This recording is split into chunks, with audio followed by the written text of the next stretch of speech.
Hello everyone, this is Vaishnavi Rani of FX paramedical institute और आज हम बात करेंगे हीट स्ट्रोक की, जिसको हम नॉर्मल लैंग्वेज में लू लगना भी बोलते हैं।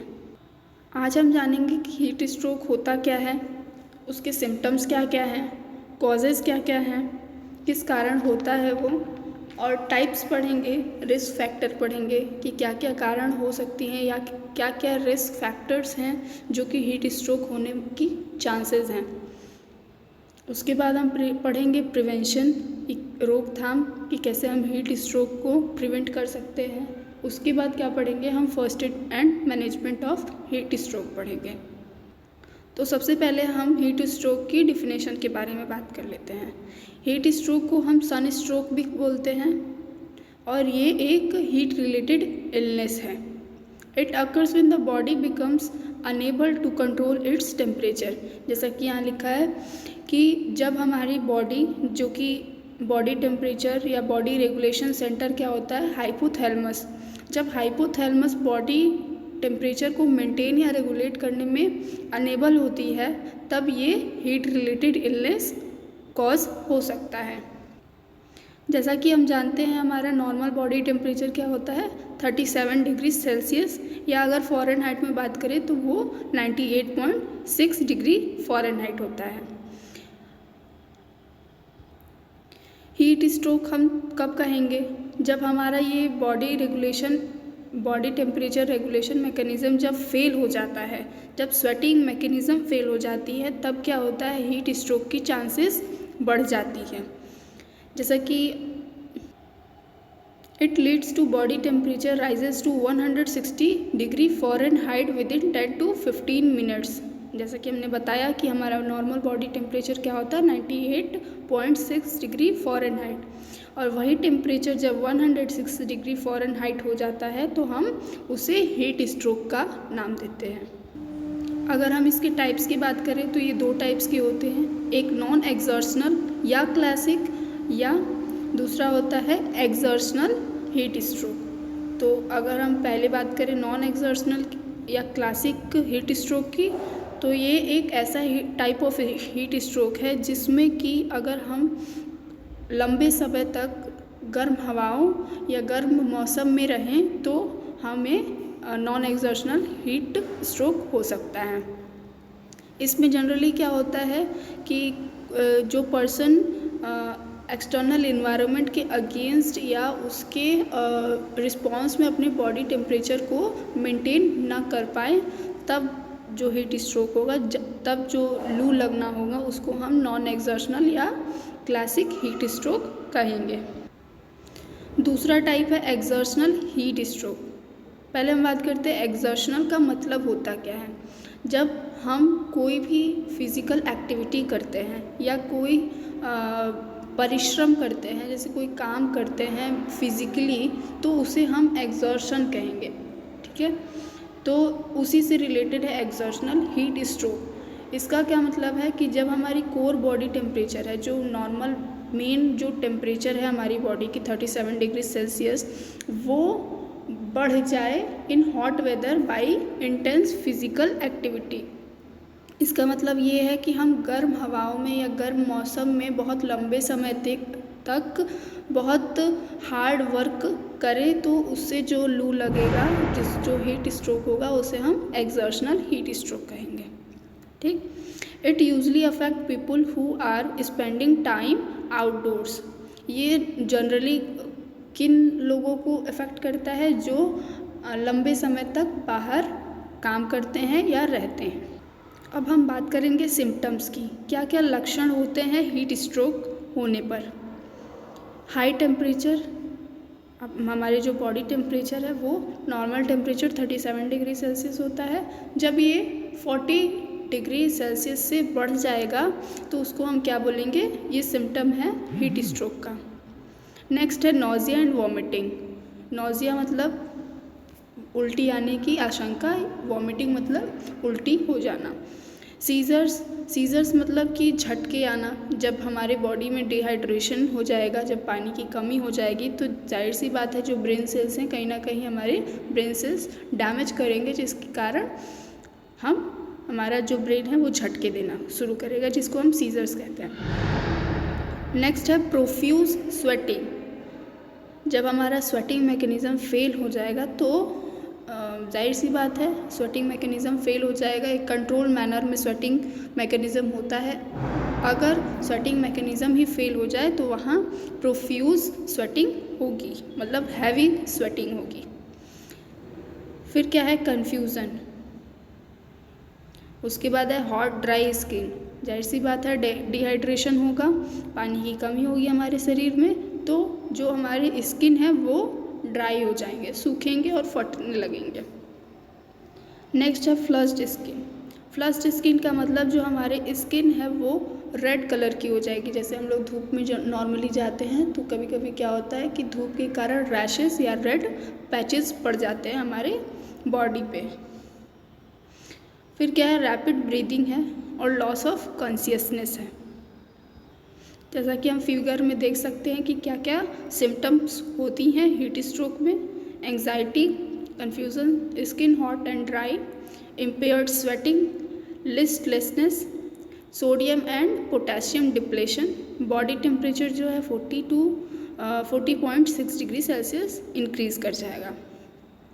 फिर और क्या सिम्टम्स हैं सेरिब्रल एडिमा, जिसमें कि seizures, delirium, coma, pulse and respiration rate बढ़ जाएगा, हाइपोटेंशन हो जाएगा। कॉजेज़ क्या क्या होती हैं हीट स्ट्रोक होने की। एक्सपोजर टू हॉट इन्वायरमेंट, जैसा कि हमने बताया कि बहुत लंबे समय तक गर्म हवाओं के बीच हम अगर रहते हैं तो ये कारण हो सकते हैं हीट स्ट्रोक होने के। वेयरिंग एक्सेस क्लोथिंग, बहुत ज़्यादा कपड़ा हम लोग पहन लेंगे, बहुत ज़्यादा वियर कर लेंगे तो उसकी वजह से भी क्या होता है कि जो एक्सटर्नल और इंटरनल इन्वायरमेंट में एक्सचेंज होता है गैसेस का या एयर का पास होना, वो कहीं ना कहीं हमारे शरीर को और हीट करने में रिस्पॉन्सिबल होगा। ठीक, तो हम इसको अवॉइड करेंगे। ड्रिंकिंग अल्कोहल बहुत ज़्यादा पीने से भी गर्मी होती है। बिकम डिहाइड्रेटेड, जो हमारी बॉडी है वो जब डिहाइड्रेटेड होगी बहुत ज़्यादा तो थोड़े से भी धूप में रहने से हमें लू लग सकती है। इसलिए कहते हैं कि अगर धूप में जाओ तो अपने आप को प्रॉपरली रिहाइड्रेट करते रहो, मतलब हाइड्रेट लेते रहो, जैसे ग्लूकॉन डी वगैरह पीते रहो। रिस्क फैक्टर क्या क्या है। एज है, sudden exposure to hot weather, अचानक से हम लोग हॉट वेदर में चले जाएं, lack of air conditioning, proper air conditioning ना हो, सर्टेन मेडिकेशन, कुछ मेडिकेशंस होती हैं जिसकी वजह से internal body temperature mechanism fail हो सकता है। एग्जॉशन इन हॉट वेदर, मतलब हॉट वेदर गर्मी के मौसम में बहुत ज़्यादा फिजिकल एक्टिविटी करना। ये मैंने एक फिगर ऐड किया है जिसमें कि सिम्टम्स, प्रिवेंशन और फर्स्ट एड दिखाया गया है। ये दो टाइप के हीट रिलेटेड इलनेस हैं। पहला है हीट एग्जॉशन और दूसरा है जो हम लोग का टॉपिक है हीट स्ट्रोक। अब हम बात करेंगे प्रिवेंशन की, रोकथाम की, कि कैसे हम हीट स्ट्रोक को रोक सकते हैं और प्रिवेंट कर सकते हैं। तो पहला है staying indoors during the hottest part of the day. अगर बहुत ज़्यादा गर्मी है बाहर तो हमें क्या करना चाहिए कि हमें घर में रहना चाहिए। Trying to stay in the shade when outdoors, अगर हम मान लो बाहर निकल भी गए तो हमें कोशिश करनी चाहिए कि हम छाँव में रहें। Drinking an extra 2 to 4 cups of water every hour while expose to high temperature. अगर बहुत ज़्यादा हाई टेम्परेचर में हम लोग रह रहे हैं तो नॉर्मल जो पानी हम लोग पीते हैं उससे 2 या 4 कप बढ़ा के पानी पिएंगे।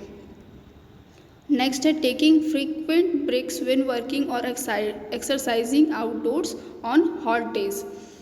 अगर हम मान लो कि बहुत ज़्यादा काम करते हैं, बहुत ज़्यादा एक्सरसाइज करते हैं बाहर गर्म मौसम में, तो हमें थोड़े थोड़े देर पे ब्रेक लेना होता है। Wearing loose light coloured clothing, हम लोग को पता है कि ठंड के मौसम में हमें डार्क कलर के ड्रेसेस या कपड़े पहनने चाहिए, क्योंकि जो मोस्टली हम लोग प्रीफर क्या करते हैं, ब्लैक कलर की, क्योंकि वो हीट को अब्जॉर्ब करता है और रिस्टोर करता है।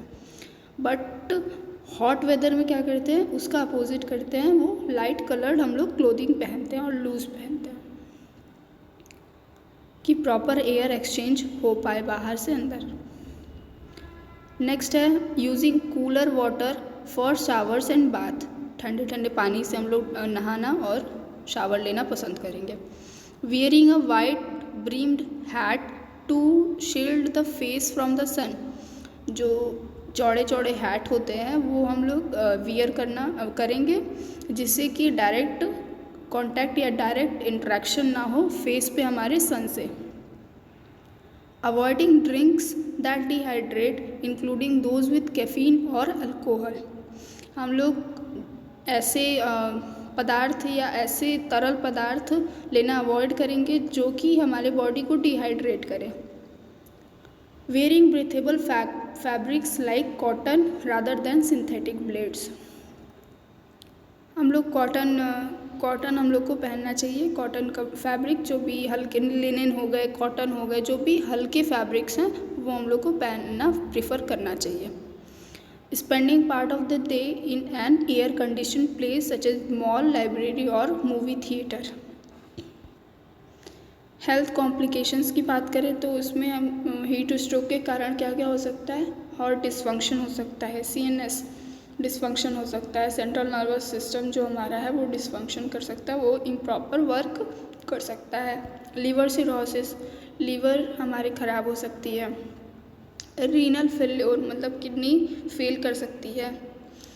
इंट्रावेस्कुलर कोगुलेशन, जो हमारे वेसल्स हैं, वेसल्स के अंदर कहीं ना कहीं कोगुलेशन या क्लॉटिंग हो सकती है, जिसकी वजह से हमारा बाकी हार्ट है, सीएनएस से जो भी प्रॉपर सप्लाई हो रही है ब्लड की वो नहीं हो पाएगी। नेक्स्ट है पल्मोनरी एडिमा। पल्मोनरी एडिमा मतलब लंग्स में पानी भर जाना या लंग्स में स्वेलिंग आ जाना। फर्स्ट एड की बात करें हम तो क्या, पहले हम अगर कोई भी हीट स्ट्रोक किसी भी पर्सन को हो रहा है तो सबसे पहले हम क्या करेंगे, मेडिकल इमरजेंसी को कॉल करेंगे फॉर योर हेल्प।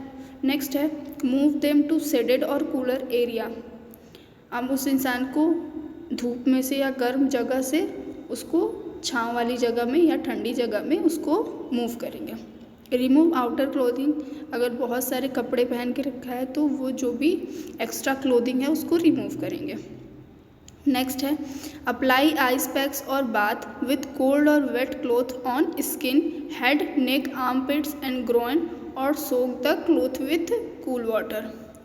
फाइनली हम क्या करेंगे कि जो भी टेम्परेचर हाई हुआ है तो उसको हम क्या करेंगे, ठंडे पानी से उसको या तो शावर या बाथ देंगे या तो आइस पैकिंग करेंगे उनके नेक, स्किन, हेड, आर्मपिट्स या ग्रोइन एरिया में। उसके बाद circulate the air around them to speed cooling. उसके बाद प्रॉपर एयर कंडीशनिंग करेंगे for speed cooling. Home remedies में क्या है, हम लोग नॉर्मली जनरली घर में क्या क्या यूज़ कर सकते हैं, आम पन्ना या बेल पन्ना जो कि ठंडक देगा हमारे बॉडी को और हाइड्रेट रखेगा। प्याज है, जो कच्चा प्याज होता है, कच्चे प्याज भी हम लोग नॉर्मली खा सकते हैं या प्याज का जूस बना के पी सकते हैं अगर बहुत ज़्यादा बाहर गर्मी है, बहुत ज़्यादा टेम्परेचर है। धनिया और पुदीना का रस ये भी हम लोग खा सकते हैं, ये भी ठंडी होती है जो कि हमारे बॉडी को प्रॉपरली हाइड्रेट रखती है। नींबू पानी और नारियल पानी भी हम लोग पी सकते हैं। तो ये सब थी हमारे हीट स्ट्रोक के बारे में। होप